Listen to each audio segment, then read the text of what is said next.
ಈ ಚಾಲೆಂಜ್ ನಾನು ನಿಮ್ಮ ರಾಘವ್ ಮೈಸೂರು ಮುಗಿಸ್ತಾನ ಇಲ್ವಾ ಅಂತ ನೋಡ್ತಾ ಇರಿ. ಬಸ್ ಸಿಕ್ತು, ಹತ್ತುತ್ತಾ ಇದೀವಿ ಈಗ. ಕೇರಳದಲ್ಲಿ ಏನಕ್ಕೆ ಲಿಟರಸಿ ರೇಟು ತುಂಬ ಜಾಸ್ತಿ ಇದೆ ಅನ್ನೋದಕ್ಕೆ ಒಂದು ಒಳ್ಳೆ ಉದಾಹರಣೆ ತೋರಿಸ್ತೀನಿ ನೋಡಿ. ಪಬ್ಲಿಕ್ ಟ್ರಾನ್ಸ್ಪೋರ್ಟ್ ಇದು ನಮ್ಮಲ್ಲಿ BMTC ಬಸ್ ಹೆಂಗೋ ಕೇರಳದಲ್ಲಿ ಕ್ಲೀನ್ನೆಸ್ಗೆ ಎಷ್ಟು ಇಂಪಾರ್ಟೆನ್ಸ್ ಕೊಡ್ತಾರೆ ಅನ್ನೋದಕ್ಕೆ ಒಂದು ಸಣ್ಣ ಉದಾಹರಣೆ ತೋರಿಸ್ತೀನಿ ನೋಡಿ. ಹೆಚ್ಚು ಕಡಿಮೆ ಒಂದು 2 ಕಿಲೋಮೀಟರ್ಸ್ನ ನಾವೀಗ ಕ್ರಮಿಸಿದ್ದೀವಿ ಬೋಟಲ್ಲಿ. ನಿಮಗೆ ಗೊತ್ತಿರ್ಬೋದು, ಕೇರಳದಲ್ಲಿ ಬೋಟ್ ರೇಸ್ ಎಲ್ಲ ನಡೆಯುತ್ತಲ್ಲ, ಇದೇ ಭಾಗದಲ್ಲಿ ನಡೆಯೋದು. ಕೋಸ್ಟಲ್ ಭಾಗದಲ್ಲಿ ಕಂಬಳ ಹೆಂಗೆ ನಡೆಸ್ತಾರೋ. ಬೋಟ್ ರೈಡ್ನ ಮುಗಿಸ್ಕೊಂಡು ನಾವೀಗ ಮೊಹಮ್ಮ ಬಸ್ ಸ್ಟಾಪ್ ಕಡೆ ಹೋಗ್ತಾ ಇದ್ದೀವಿ. ಸ್ನೇಹಿತರಲ್ಲಿ ಹೋಗ್ತಾ ಇದೆಯಲ್ಲ ಬೋಟು, ಜಸ್ಟ್ ಮಿಸ್ಸು ಅನ್ಕೊಂಬಿಟ್ವಿ. ಇದೇ ಲಾಸ್ಟ್ ಬೋಟ್ ಇದ್ದಿದ್ದು.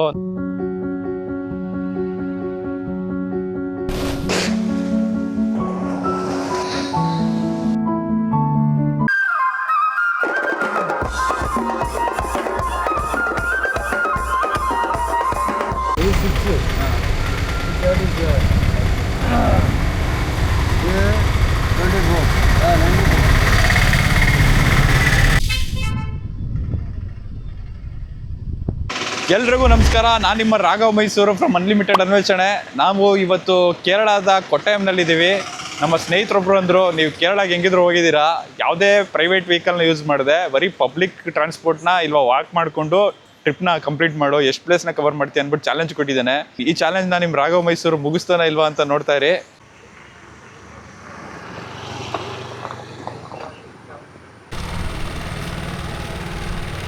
ಎಲ್ಲರೂ ಸುಗಮಾಣೋ.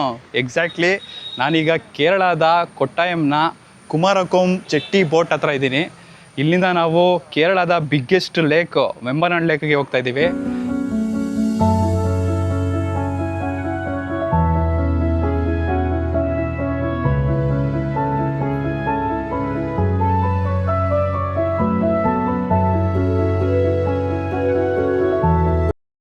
ಇದು ಗೌರ್ನಮೆಂಟ್ ಬೋಟ್. ಇದು ಆ್ಯಕ್ಚುಲಿ 16 ರೂಪಾಯಿಗೆ ಕರ್ಕೊಂಡು ಹೋಗ್ತಾರೆ. ಬನ್ನಿ ಹೋಗೋಣ. ಕೇರಳದಲ್ಲಿ ಏನಕ್ಕೆ ಲಿಟರಸಿ ರೇಟು ತುಂಬ ಜಾಸ್ತಿ ಇದೆ ಅನ್ನೋದಕ್ಕೆ ಒಂದು ಒಳ್ಳೆ ಉದಾಹರಣೆ ತೋರಿಸ್ತೀನಿ ನೋಡಿ. ಇಲ್ಲಿ ಬೋಟಲ್ಲಿ ಕೂಡ ಈ ಥರ ಬುಕ್ಸ್ಗಳನ್ನೆಲ್ಲ ಇಟ್ಟಿದ್ದಾರೆ ನೋಡಿ. ಓದೋರು ತಮ್ಮ ನಾಲೆಡ್ಜ್ನ ಬೆಳೆಸ್ಕೊಬೋದು. ಬುಕ್ಸ್ಗಳನ್ನೆಲ್ಲ CMS ಕಾಲೇಜ್ ಆಫ್ ಕೊಟ್ಟಾಯಂ ಅವರು ಬುಕ್ನ ಇಲ್ಲಿ ಪ್ರೊವೈಡ್ ಮಾಡಿದ್ದಾರೆ ನೋಡಿ. ಬೋಟಲ್ಲಿ ಈ ಥರ ವೆಹಿಕಲ್ಗಳೆಲ್ಲನೂ ಹಾಕ್ಕೊಂಡು ಹೋಗ್ತಾ ಇದ್ದಾರೆ. ಸಿಕ್ಕಾಪಟ್ಟೆ ದೊಡ್ಡ ಬೋಟು.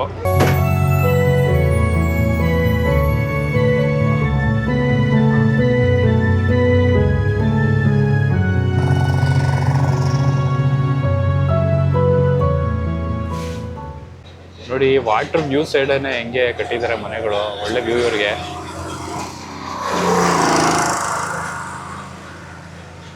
ಕಾಣಿಸುತ್ತೆ ಮುಂದ್ಗಡೆ. ಒಳ್ಳೊಳ್ಳೆ ವ್ಯೂ ಕೂಡ ತೋರ್ಸಕ್ಕೆ ಟ್ರೈ ಮಾಡ್ತೀನಿ. ವಿಂಡೋ ಸೈಡ್ ಇದ್ದೀನಿ. ಹೆಂಗಿದೆ, ಸಖತ್ತಾಗಿದೆ ಬೋಟ್ ಮಾತ್ರ. ನಮ್ಮ ಬೋಟ್ ರೈಡು ಸ್ಟಾರ್ಟ್ ಆಗಿದೆ. ನೋಡ್ತಾ ಇರ್ಬೋದು, ಹೋಗ್ತಾ ಇದೆ ಬೋಟು ನೋಡಿ. ನನಗೆ ಹೋಗ್ತಾ ಇದೆ ಹೆಂಗೇನೆ. ನಮ್ಮ ರೆಗ್ಯುಲರ್ ಬೈಕು ಕಾರ್ಗಳಿಗೆ ಹಾರನ್ ಇರುತ್ತಲ್ಲ, ಹಂಗೇನೆ ಎಲ್ಲರೂ ಹಾರನ್ಗಳು ಇಟ್ಟಿದ್ದಾರೆ. ಒಂದು ಬೋಟ್ಗೂ ಇನ್ನೊಂದು ಬೋಟು ಕ್ರ್ಯಾಶ್ ಆಗ್ಬಾರ್ದು ಅಂತ.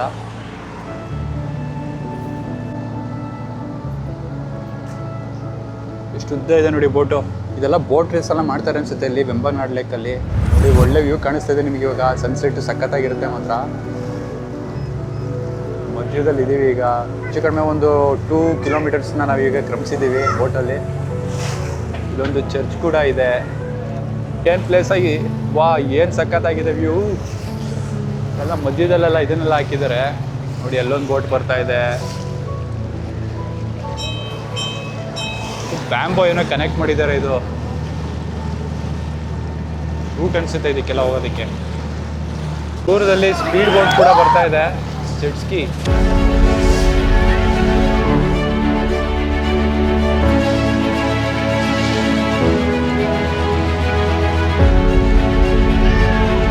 ಸಖತ್ತಾಗಿದೆ ಮಾತ್ರ ವ್ಯೂ. ಒಳ್ಳೆ ಸಮುದ್ರದಲ್ಲಿ ಇದ್ದಂಗಿದ್ದೀವಿ. ಇದಾದರೆ ಸಮುದ್ರ ಅಲ್ಲ, ಇದು ಬ್ಯಾಕ್ ವಾಟರು, ವೆಂಬನಾಡ್ ಲೇಕ್ ಅಂತ ಅಂದ್ಬಿಟ್ಟು. ಸಮುದ್ರಕ್ಕೆ ಟಚ್ ಆಗಿರುವಂಥ ಲೇಕ್ ಇದು. ಕೇರಳದ ಬಿಗ್ಗೆಸ್ಟ್ ಲೇಕು. ನಿಮಗೆ ಗೊತ್ತಿರ್ಬೋದು, ಕೇರಳದಲ್ಲಿ ಬೋಟ್ ರೇಸ್ ಎಲ್ಲ ನಡೆಯುತ್ತಲ್ಲ, ಇದೇ ಭಾಗದಲ್ಲಿ ನಡೆಯೋದು. ನೆಹರು ಕಪ್ ಅಂತ ಅನಿಸುತ್ತೆ ಅದಕ್ಕೆ. ವರ್ಷದಲ್ಲಿ ಯಾವ ಟೈಮಲ್ಲಿ ನಡೆಸ್ತಾರೋ ಗೊತ್ತಿಲ್ಲ, ವರ್ಷದಲ್ಲಿ ಒಂದು ಸರಿ ನಡೆಸ್ತಾರೆ.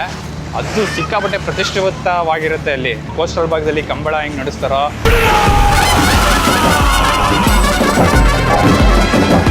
ಅಂದರೆ ಫ್ಯಾಮಿಲಿ ಮನೆತನ ಆ ಥರ ಅದನ್ನು ಎಕ್ಸಾಂಪಲ್ ಕೊಡ್ಬೋದು. ಇಲ್ಲ ನಮ್ಮ ಕೊಡಗಿನ ಭಾಗದಲ್ಲಿ ಇದು ನಡೆಯುತ್ತಲ್ಲ, ಹಾಕಿ ಕಪ್ಸ್ ಎಲ್ಲ ನಡೆಯುತ್ತಲ್ಲ, ಆ ಥರ ಕೆಲವು ಫ್ಯಾಮಿಲಿಗಳು ಪ್ರತಿಷ್ಠಿತವಾಗಿ ತೊಗೊಂಡಿರ್ತಾರೆ. ಅದೇ ಥರ ಇಲ್ಲಿ ಕೂಡ ಬೋಟ್ ರೇಸ್ ಕೂಡ ಸಿಕ್ಕಾಪಟ್ಟೆ ಪ್ರತಿಷ್ಠಿತವಾಗಿ ತೊಗೊಂಡು ನಡೆಸ್ತಾ ಇರ್ತಾರೆ ಇಲ್ಲಿ.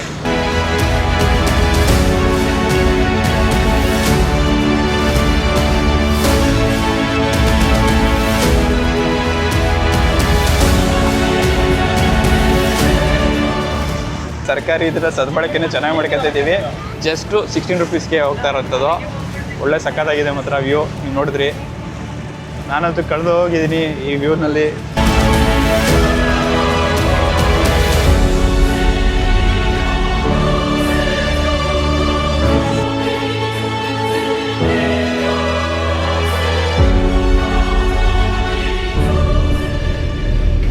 ಬೋಟ್ ರೈಡ್ನ ಮುಗಿಸ್ಕೊಂಡು ನಾವೀಗ ಮೊಹಮ್ಮ ಬಸ್ ಸ್ಟಾಪ್ ಕಡೆ ಹೋಗ್ತಾ ಇದ್ದೀವಿ. 800 ಮೀಟರ್ಸ್ ವಾಕ್ನ ನಂತರ ನಾವೀಗ ಮೊಹಮ್ಮ ಬಸ್ ಸ್ಟಾಪ್ ಹತ್ರ ಇದ್ದೀವಿ. ನೋಡ್ತಾ ಇರ್ಬೋದು, ಚಿಕ್ಕ ಬಸ್ ಸ್ಟಾಪು. ಇಲ್ಲಿ ಆಟೋ ರಿಕ್ಷಾ ಕೂಡ ಇದೆ. ಇಲ್ಲಿ KSRTC ಬಸ್ಸು ತುಂಬ ಚೀಪ್ ಇದೆ, ಹಂಗಾಗಿ KSRTC ಬಸ್ಸಲ್ಲಿ ಹೋಗೋಣ ಅಂತ. KSRTC ಅಂದರೆ ನಮ್ಮ ಕರ್ನಾಟಕ ರೋಡ್ ಟ್ರಾನ್ಸ್ಪೋರ್ಟ್ ಅಲ್ಲ, ಕೇರಳ ರೋಡ್ ಟ್ರಾನ್ಸ್ಪೋರ್ಟು. ಅಲಪುರ ಕೋರ್ಟ್, ಕೇರಳದ ಪಬ್ಲಿಕ್ ಟ್ರಾನ್ಸ್ಪೋರ್ಟ್ ಹೆಂಗಿದೆ ನೋಡಿ. ಫುಲ್ ಜನ ಹತ್ತುತ್ತಾ ಇದ್ದಾರೆ. ಕೇರಳದಲ್ಲಿ ಕ್ಲೀನ್ನೆಸ್ಗೆ ಎಷ್ಟು ಇಂಪಾರ್ಟೆನ್ಸ್ ಕೊಡ್ತಾರೆ ಅನ್ನೋದಕ್ಕೆ ಒಂದು ಸಣ್ಣ ಉದಾಹರಣೆ ತೋರಿಸ್ತೀನಿ ನೋಡಿ. ಈ ಡಸ್ಟ್ಬಿನ್ ಕೂಡ ಇಟ್ಟಿದ್ದಾರೆ ಇಲ್ಲಿ ಬಸ್ ಪಬ್ಲಿಕ್ ಟ್ರಾನ್ಸ್ಪೋರ್ಟಲ್ಲಿ. ಎಲ್ಲ ಆಚೆ ಎಲ್ಲ ಎಸಿತಾರೆ ಅಂತ ಅಂದ್ಬಿಟ್ಟು ಈ ಥರ ಮಾಡಿದ್ದಾರೆ.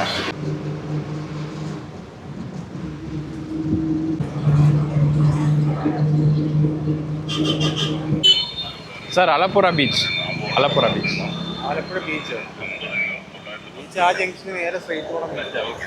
How to go don't know Malayalam. ಹಾಂ, ನಾವು ಈಗ ಅಲಪುರ ಬೀಚ್ಗೆ ಬಂದಿದ್ದೀವಿ.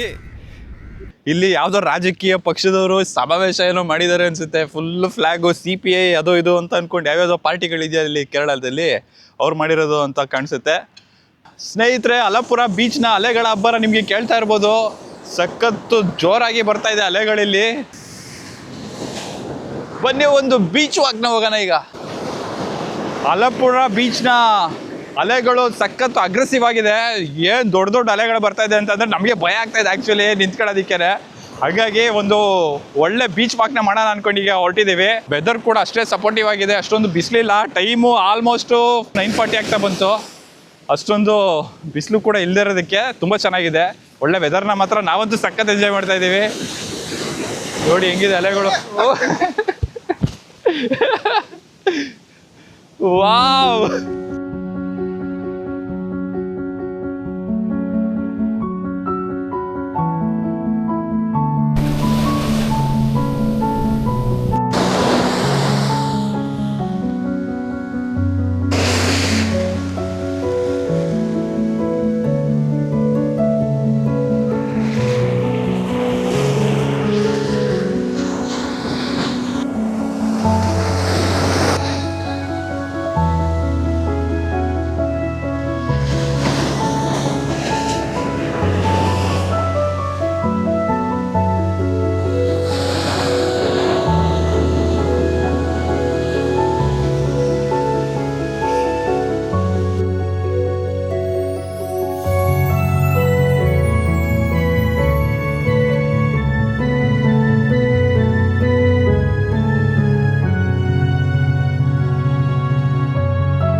ಬೀಚ್ ವ್ಯೂ ಎಲ್ಲ ಮುಗಿಸ್ಕೊಂಡು ನಾವಿವಾಗ ಮತ್ತೆ ಮೊಹಮ್ಮ, ಅದೇ ನಾವು ಬೋಟ್ನ ಹೇಳಿದ್ವಲ್ಲ ಆ ಪ್ಲೇಸ್ಗೆ ಹೋಗ್ತಾ ಇದ್ದೀವಿ. ಬೈ ವಾಕ್ ಹೋಗ್ತಾ ಇದ್ದೀವಿ. ನಿಮಗೆ ಮೊದಲೇ ಹೇಳ್ದಂಗೆ ನಾವು ಯಾವುದೇ ಪ್ರೈವೇಟ್ ವೆಹಿಕಲ್ನ ಯೂಸ್ ಮಾಡ್ತಾ ಇಲ್ಲ. Only government buses and government boat.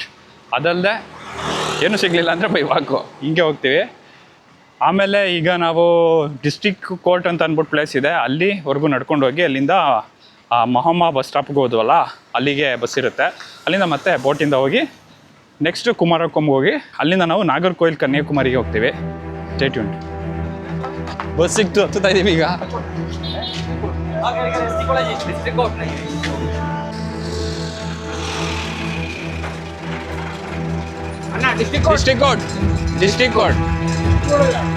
District court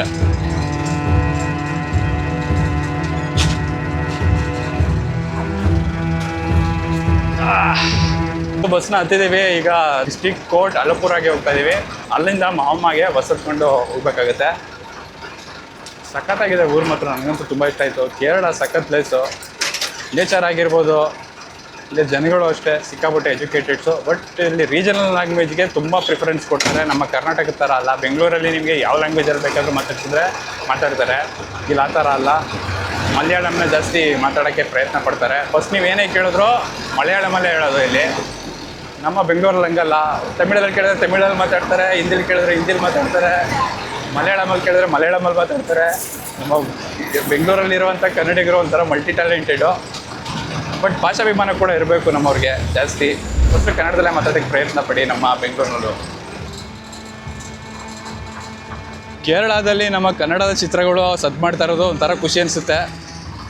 Sudeep ಅವರು ಮೊದಲು ಪ್ಯಾನ್ ಇಂಡಿಯಾ ಮೂವಿ ಮಾಡಿ ಒಳ್ಳೆ ನೇಮ್ ಮಾಡಿದ್ರು. ಅದಾದಮೇಲೆ ನಮ್ಮ ರಾಕಿ ಬಾಯ್ ಯಶ್ ಅವರು KGF ಮೂಲಕ ಪ್ಯಾನ್ ಇಂಡಿಯಾ ಸ್ಟಾರ್ ಅಲ್ಲ, ಪ್ಯಾನ್ ವರ್ಲ್ಡ್ ಸ್ಟಾರ್ ಆಗ್ಬಿಟ್ರು. ಇವಾಗ ಟಾಕ್ಸಿಕ್ ಅವ್ರ ಫಿಲಮ್ನ ವೆಯ್ಟ್ ಮಾಡ್ತಾ ಇದ್ದೀವಿ ನಾವು ಕೂಡ. ನೀವೇನಾದ್ರು ಎಷ್ಟು ಅಭಿಮಾನಿಗಳಾಗಿದ್ದರೆ ಕಮೆಂಟ್ ಬಾಕ್ಸ್ ನಿಮ್ಮದೇ ಇವತ್ತು. ಎಷ್ಟು ಕಮೆಂಟ್ ಮಾಡ್ತೀರಾ ನೋಡೋಣ. ತುಂಬ ದಿನ ಹೋಗಿದೆ ಕನ್ನಡ ಮೂವಿಗಳಲ್ಲಿ ಒಳ್ಳೊಳ್ಳೆ ಮೂವಿಗಳು ಬಂದು, ಯಾವುದು ಬಿಗ್ ಮೂವಿಗಳು ಬರ್ತಾ ಇಲ್ಲ. ಒಳ್ಳೊಳ್ಳೆ ಚಲನಚಿತ್ರಗಳನ್ನ ರಿಲೀಸ್ ಮಾಡಿ ಎಲ್ಲ ವೆಯ್ಟ್ ಮಾಡ್ತಾ ಇದ್ದೀವಿ. ದೊಡ್ಡ ದೊಡ್ಡ ಮೂವಿಗಳು ಯಾವುದು ಬರ್ತಾ ಇಲ್ಲ. ಅಲಪುರ ಬೀಚಿಂದ ಒಂದು ಬಸ್ನ ಕ್ಯಾಚ್ ಮಾಡ್ಕೊಂಬಂದು ಈಗ ಇನ್ನೊಂದು ಬಸ್ನ ಹತ್ತುತ್ತಾ ಇದ್ದೀವಿ.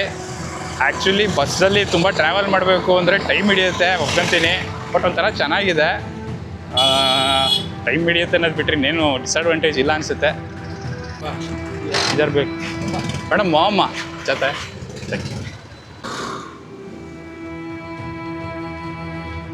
ಬಸ್ನ ಇಳ್ಕೊಂಡು ಮೊಹಮ್ಮ ಬೋಟ್ ಪಾಯಿಂಟ್ಗೆ ಹೋಗ್ತಾ ಇದ್ದೀವಿ. ಇಲ್ಲಿಂದ ಕುಮಾರಕೋಮ್ ಹೋಗಿ ಫುಲ್ಲು ಪ್ಯಾಕ್ ಎಲ್ಲ ಮಾಡಿಕೊಂಡು ಚೆಕ್ಔಟ್ ಮಾಡಬೇಕು. ನಿನ್ನೆ ಲ್ಯಾಟ್ರಿ ತೊಗೊಂಡಿದ್ವಿ, ಹೊಡಿಲಿಲ್ಲ. ಇವತ್ತು ನಮ್ಮ ಅದೃಷ್ಟ ಪರೀಕ್ಷೆ ಮಾಡೋಣ. ಇಷ್ಟು ಲ್ಯಾಟ್ರಿ ಇದೆ, ಇದರಲ್ಲಿ ಯಾವುದೋ ಒಂದು ಸೆಲೆಕ್ಟ್ ಮಾಡ್ತೀನಿ, ನೋಡೋಣ ಏನಾಗುತ್ತೆ ಅಂತ. 7 ಮಣಿಗೆ 3 മണിക്ക് 3 ಮಣಿಗೆ 4 മണിക്ക് റിസൾട്ട് അറിയാം. ನಿನ್ನೆ ತೊಗೊಂಡಿದ್ವಿ ಲಾಟ್ರಿ, ಹೊಡಿಲಿಲ್ಲ. ಇವತ್ತು ನೋಡೋಣ, ಅದೃಷ್ಟ ಪರೀಕ್ಷೆ ಮಾಡ್ಕೊತಾ ಇದ್ದೀವಿ ಇವತ್ತೊಂದು ದಿನ. ಮತ್ತೆ ಮರಳಿ ಪ್ರಯತ್ನ. ಇವತ್ತು ಹೊಡಿಯುತ್ತೋ ಇಲ್ವೋ ಗೊತ್ತಿಲ್ಲ. ಅಕಸ್ಮಾತ್ ಏನಾರ ಹೊಡೆದ್ರೆ ಸ್ನೇಹಿತರೆ ಹೋಗ್ತಾ ಇದೆಯಲ್ಲ ಬೋಟು, ಜಸ್ಟ್ ಮಿಸ್ಸು ಅನ್ಕೊಂಬಿಟ್ವಿ. ಇದೇ ಲಾಸ್ಟ್ ಬೋಟ್ ಇದ್ದಿದ್ದು. ನಮಗೆ ಚೆಕ್ಔಟ್ಗೆ ಲೇಟ್ ಆಗಿಬಿಡ್ತಾಯಿತ್ತು ಆ್ಯಕ್ಚುಲಿ ಇದು ಮಿಸ್ ಆಗಿದ್ದಿದ್ರೆ. ಬಟ್ ಇಲ್ಲಿ ಕೇಳಾದ್ಮೇಲೆ ಗೊತ್ತಾಯಿತು ಈ ಬೋಟಲ್ಲ, ಇದು ಕೊಟ್ಟೈಮ್ಗೆ ಹೋಗ್ತಾ ಇದೆ ಅಂತ. ಅಲ್ಲಿ ಬರ್ತಾ ಇದೆ ನೋಡಿ, ಇಲ್ಲಿಂದ ಒಂದು ದೊಡ್ಡ ಬೋಟು, ಅದರಿಂದ ನಾವು ಈಗ ಹೋಗ್ಬೇಕು. ಇಲ್ಲೊಂದು ಐಲ್ಯಾಂಡ್ ಕೂಡ ಇದೆ, ಚೆನ್ನಾಗಿದೆ. ಕೋಇನ್ಸಿಡೆನ್ಸ್ ಏನು ಅಂತಂದ್ರೆ ನಮ್ಮ ಕನ್ನಡದವ್ರು ಸಿಕ್ಕಿದ್ದಾರೆ ಇಲ್ಲಿ. ನಮ್ಮ ಸಬ್ಸ್ಕ್ರೈಬರ್ಸ್ ಬಂದು ಹೇಳಿ ಸರ್, ತುಂಬ ಖುಷಿ ಆಯಿತು. ನಮಗೆ ಬೆಂಗಳೂರಲ್ಲೇ ಕನ್ನಡದವ್ರು ಮಾತಾಡ್ಸೋದಕ್ಕೆ ಕಷ್ಟ ಆಗ್ಬಿಟ್ಟಿದೆ. ಬಟ್ ಇಲ್ಲಿ ಕೇರಳದಲ್ಲಿ ಸಿಕ್ಕಿದಾದ್ಮೇಲೆ ಒಂಥರ ಖುಷಿ ಅನಿಸುತ್ತು. ಸರ್ ಎಲ್ಲಿ ವರ್ಕ್ ಮಾಡ್ತಾರೆ ಸರ್ ನೀವು? ನಾವು ಡೀಲರ್ ಇಂಡಿಯಾ ಪ್ರೈವೇಟ್ ಲಿಮಿಟೆಡ್ ಅಂತ. ಹೌದಾ, ಓಕೆ. ಡೀಲರ್ ಅಕ್ಕಿಬಿಲೆ. ಸೇಮ್ ಕೊಲೀಗ್ಸ್ ಇಬ್ರು. ಎಲ್ಲೂ ಓಡಾಡಕ್ಕೆ ಬಂದಿದ್ರೆ ಏನೋ ಇಲ್ಲಿ? ಇಲ್ಲ ಇಲ್ಲಿ ಕಸ್ಟಮರ್ ಇದ್ದಾರೆ. ಹಾಂ ಹಂಗಾಗಿ. ಹೌದಾ, ಒಂದು ರೌಂಡ್ ಹಾಕೋಣ ಅಂತ ಬಂದು. ಯಾವ ಕಡೆ ನೀವು? ಕುಮಾರಕೋಮ್ ಇಲ್ಲ? ಹೌದಾ, ನಾವು ಹತ್ತೋ ಬೋಟು ಕೊನೆಗೂ ಬಂತು. ಏನು ಹತ್ತುತ್ತಾ ಇದ್ದೀವಿ.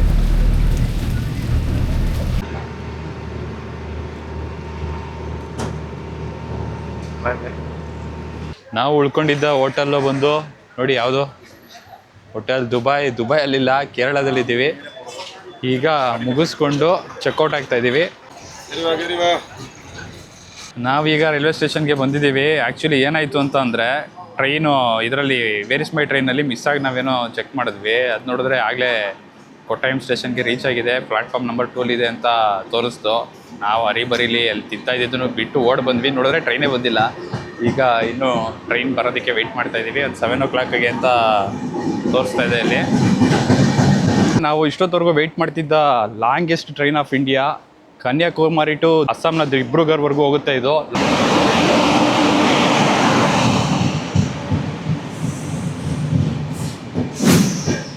ಕನ್ನಡದ ಮಾತು ಚೆನ್ನ, ಕನ್ನಡದ ನೆಲ ಚೆನ್ನ, ಕನ್ನಡಿಗರ ಮನಸ್ಸು ಚಿನ್ನ.